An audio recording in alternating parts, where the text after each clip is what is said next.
If you are feeling like your watercolor flowers are flat and boring and you're not sure how to make them a little bit more exciting, in this video I'm going to show you 3 easy tips to improve your watercolor flowers right now. First, I'm going to paint for you some of the problems that I see when I teach in person. So some things to note: I'm using pigment directly from the pan. It's very strong. There's not any water to help dilute and to add differences within the petals. I'm going straight for the basic shape. I'm not leaving any space between the petals or for the center of the flower. Everything is very flat and one-dimensional. For the stem, I'm using too much pressure, so it's an awkward thickness, and there's no dimension or difference in the colors with the stem as well, and there's no movement, and there's too much uniformity with these leaves and the stem. Now, because I didn't leave any space and the pigments are too strong in the petal, you're not going to be able to see my yellow center that I added. Things to take note with this one: too strong of pigment, not enough variation or contrast, no definition between the petals or the center, and there's no movement or flow within the flower. Now I'm going to paint the same flower but using my 3 tips that I'm going to talk about in this video. Now, the only problem is I use all 3 tips simultaneously while I'm painting the flower, so I'm going to give them to you first and then explain why I'm doing what I'm doing while I'm painting it. My 3 tips are movement, positioning, and contrast. So I'm using a lighter wash of pigment than we used with the first flower because you don't want to go in with the full force of your pigment. You won't be able to have enough contrast in your petals to create dimension and interest. I'm also using spacing to make sure that you can see each petal distinctively, and I'm also leaving an open space for the center of the flower. Before I started painting, I considered the movement of my flower. I wanted it to be leaning left, the petals pointing to the left with 3 prominent petals, and then a petal that's kind of curved upward, covering some of the center of the flower. If you're having a hard time with the shape of your petals, just remember that flowers are like cones. So each of your petals is going to be a kind of rounded triangle that's coming towards a point towards the center of your flower. While our flower is still wet, I'm going back and making sure I'm punching up the contrast.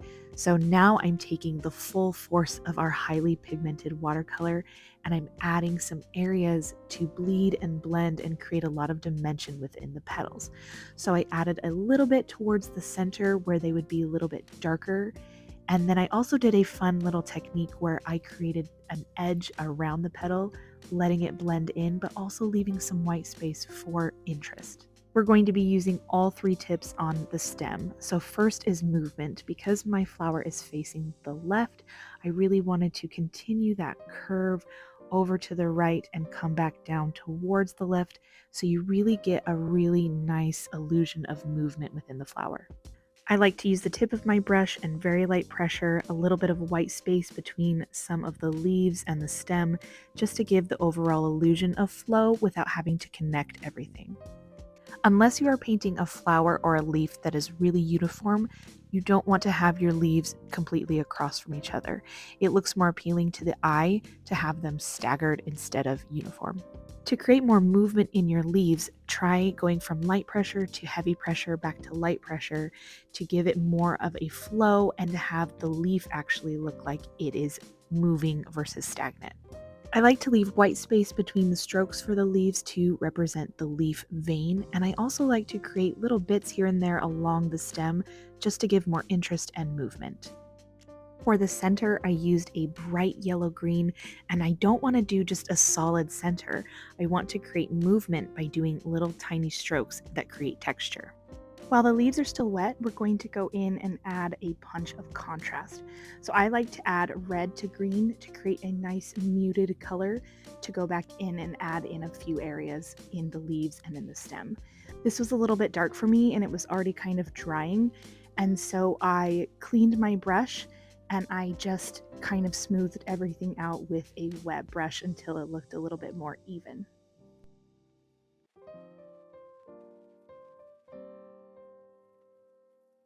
Now that the flower has dried, I'm going to go through and add a little bit more variation to the petals. The flower on the left, because we used such a dark pigment to start, we're not able to add any color variations by glazing or layering on top. So for this flower here on the right, I have picked up a purpley red wash to give a little glaze over the top of these petals. I'm really going at it pretty randomly just to give interest and texture to the petals so they're not so flat. I've been messing with this front petal the whole time, and my goal is to really just have variation in the petal, different variations of colors and light and dark. So right now I'm just taking a little bit of paint out so we have more lightness towards the tip of this petal. Now I've mixed together a really dark purplish red color and I'm picking it up with a lot of pigment, less water, so I can do the little dots over the stamen for the center of the flower. When it comes to placing the filaments, less is more. You don't want to place every single one that you think is in the flower because it will overwhelm the center and you'll lose that bright yellow-green. Adding some in certain spots will give the illusion that they're all there without having to add every single one. As a reminder, the 3 tips were contrast, position, and movement.